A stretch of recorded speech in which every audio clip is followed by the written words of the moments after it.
La verdad que yo hoy no traigo un mensaje, traigo un par de versículos y alguna breve reflexión sobre los mismos, ¿no?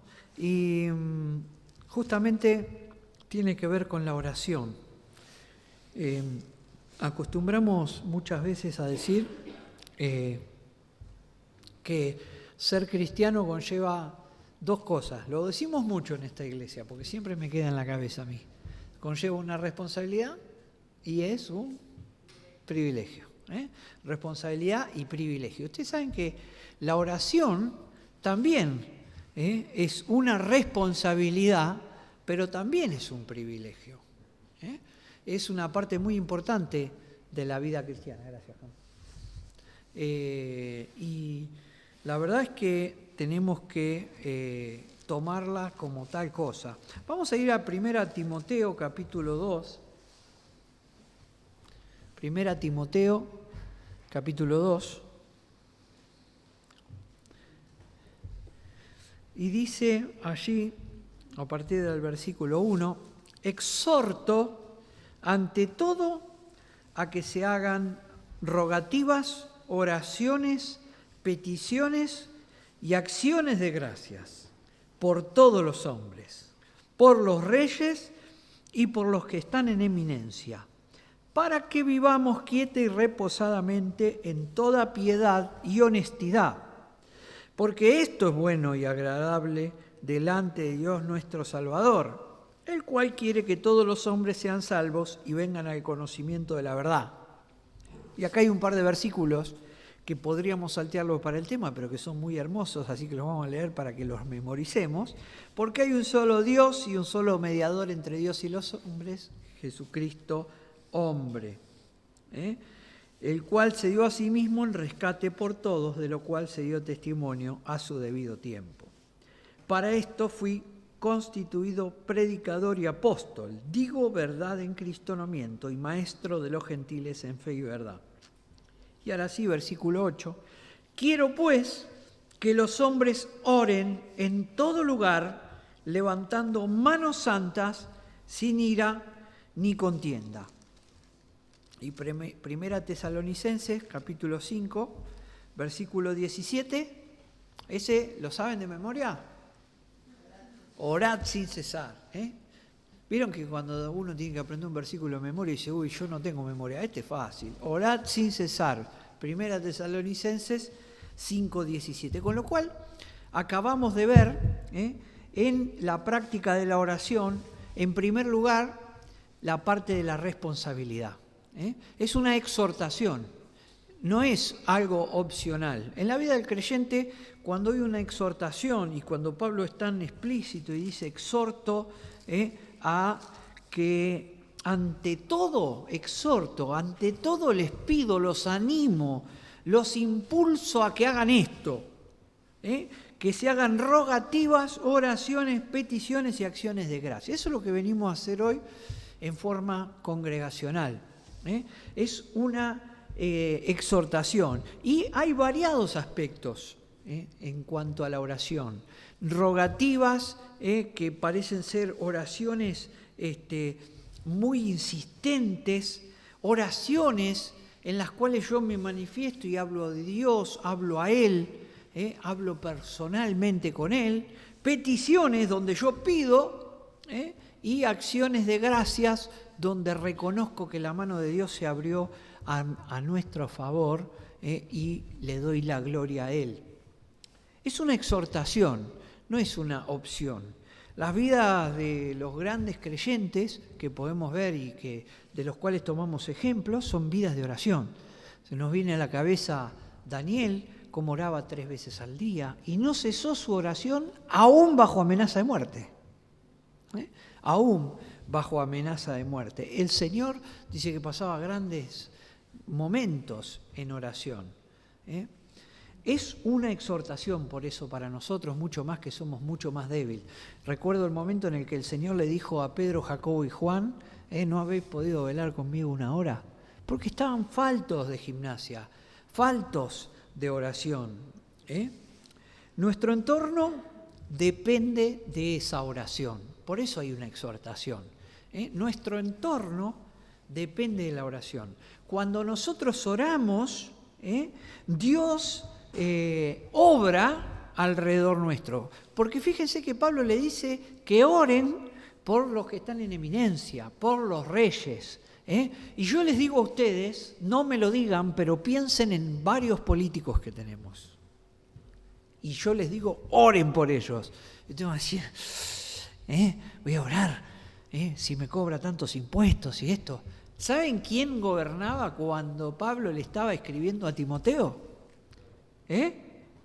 Nerón. El que quemaba, el que incendió Roma, le echó la culpa a los cristianos y después los quemaba vivos, hacían torchas humanas. Y Pablo le estaba diciendo a los creyentes, oren por las autoridades para vivir quieta y reposadamente. Cuanto más nosotros, que muchas veces nos creemos las víctimas, tenemos que orar por lo que pasa a nuestro alrededor. Nerón era el que gobernaba, así que fíjense que la palabra tiene una aplicación muy clara para nosotros en nuestros días. Nosotros tenemos que orar, orar por las autoridades. Y a veces parece, uno siente humanamente, parece que pongo en saco roto un pedido al Señor, porque pido por honestidad, pido por justicia, y yo sé que, no sabemos nada nosotros, les digo, no sabemos nada. No sabemos nada. Ahora vamos a ver un versículo que nos dice que no sabemos nada. Y hay alguna condición, fíjense que en el versículo 8 dice, quiero pues que los hombres oren en todo lugar levantando manos santas, sin ira ni contienda. Y acá, más que de una postura física, está hablando de una actitud. Porque alguien podría decir, manos santas levantadas, y oro con las manos levantadas. Bueno, acá el énfasis de este versículo no está puesto en la mano levantada, está puesto en las manos limpias, porque dice levantando manos santas sin ira ni contienda. Quiere decirse que habla de qué actitud tiene que tener el cristiano en su vida. Y muchas veces las oraciones nuestras no son oídas porque vivimos airados, porque vivimos peleando, o porque no llevamos una vida de santidad. Acá hay una exhortación a orar, dice, en todo lugar. Y en el 1 Tesalonicenses, capítulo 5, versículo 17, dice orar en todo tiempo, porque dice orad sin cesar.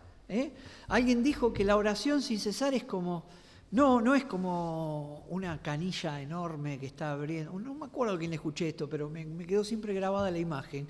Que la oración en la vida del creyente es como una pequeña canilla que gotea siempre.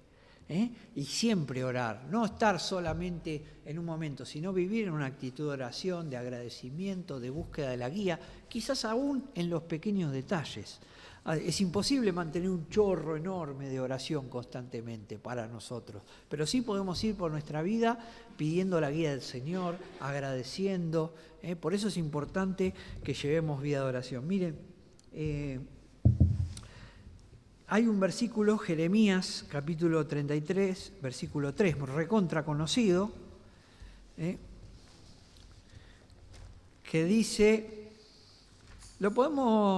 dice, clama a mí, que yo te responderé. ¿Y qué más? Claro, y te haré entender. Por eso le digo que nosotros no entendemos nada. Cosas ocultas que tú no conoces. ¿Qué sabemos nosotros si orando no movemos el corazón de alguien?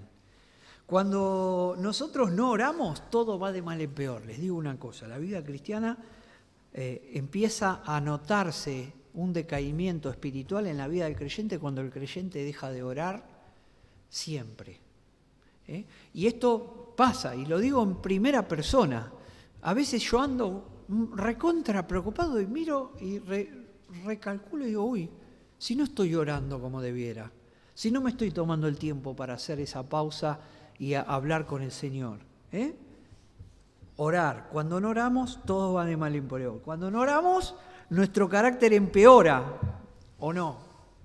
Nuestro carácter empeora porque queremos nosotros tomar el lugar de gobierno de nuestra vida y nos damos cuenta que no podemos gobernar nada.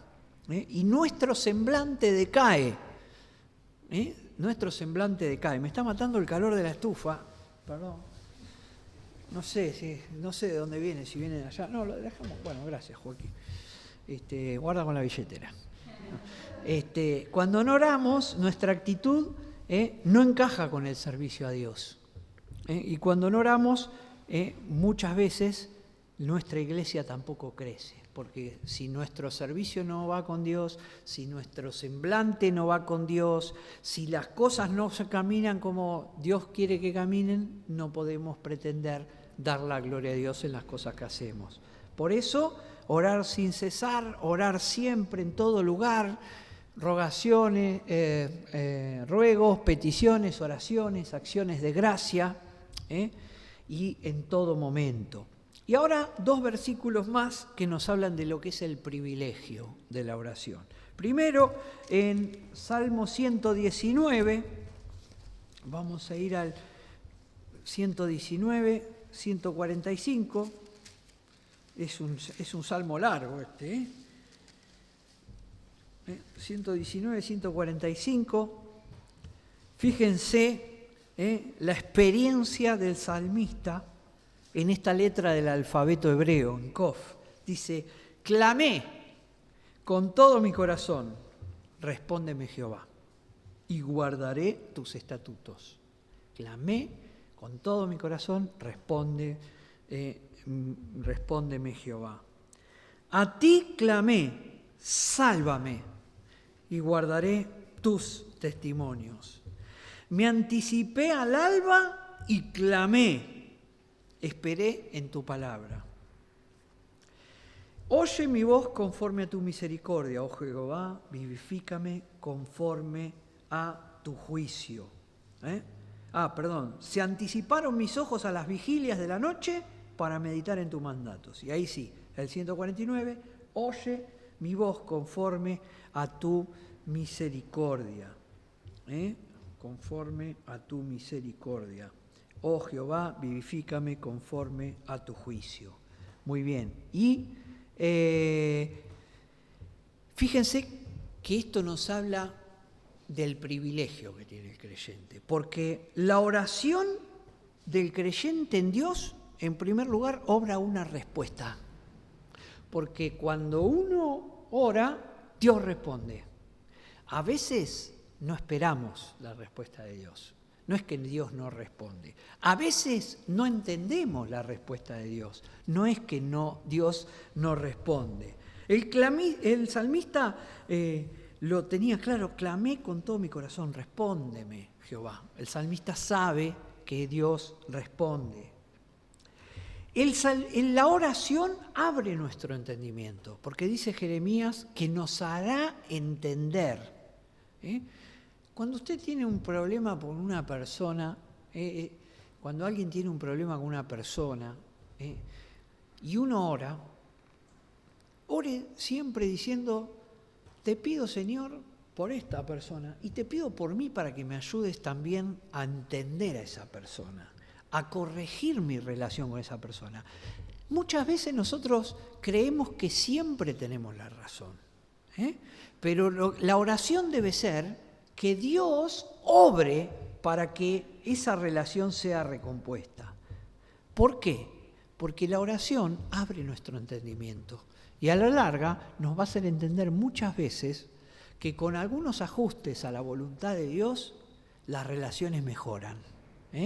Las relaciones con los demás mejoran. Podés tener un jefe insoportable, podés tener un vecino insoportable, pero oremos. Y oremos por él o por ella y por nosotros.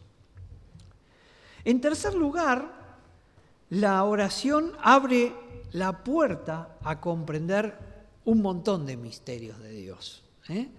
Porque sin oración no podemos estar en la comunión de Dios. Y en la comunión con el Señor es donde nosotros dejamos que Él trabaje en nuestra vida para comprender su voluntad. ¿Quién hubiera comprendido el plan de Dios si nunca hubiera orado? Nadie que agarre este libro, que tiene todo escrito, sin oración, puede llegar a entender algo. Usted le dan este libro a un estudioso y va a llegar un momento que no lo va a entender. O lo va a tomar como algo, como una teoría, o como una novela, o como un escrito con un estilo de drama, pero no entendiendo los misterios de Dios. En cambio acá podemos saber el misterio de por qué al mundo le va como le va. Orando, pidiendo perdón por nuestros pecados, aceptando al Señor y pidiendo la guía del Espíritu Santo. Sin oración, fíjense que no hay nada. Que nuestra actitud sea como la del salmista, que buscaba respuesta, esperaba la salvación, era paciente para con los tiempos de Dios. Y una característica final que vemos en la vida del salmista, se esforzaba para orar. Dice que se levantaba temprano, porque al alba buscaba la guía de Dios. Hermanos, hoy venimos a una reunión de oración. Tomemos esto seriamente. Tomemos esto como el privilegio que es. Nosotros estamos golpeando a la puerta del escritorio o del mostrador que mueve el mundo. Ahí estamos yendo, a la presencia de Dios, el que tiene que trabajar en nuestra vida para que nosotros cambiemos y el que puede cambiar la realidad a nuestro alrededor, o al menos hacernos cambiar a nosotros. No es que el mundo va a ser color de rosa, sino que nosotros vamos a poder vivir con gozo aún en medio de las pruebas. Que el Señor nos ayude y podamos ser fieles en este ejercicio espiritual. La oración, siempre reflexiono en esto, es el ejercicio más espiritual que hay, porque es un ejercicio silencioso, es un ejercicio que pasa en tu vida cuando vos y el Señor están ahí, a solas. También pasa acá, congregacionalmente.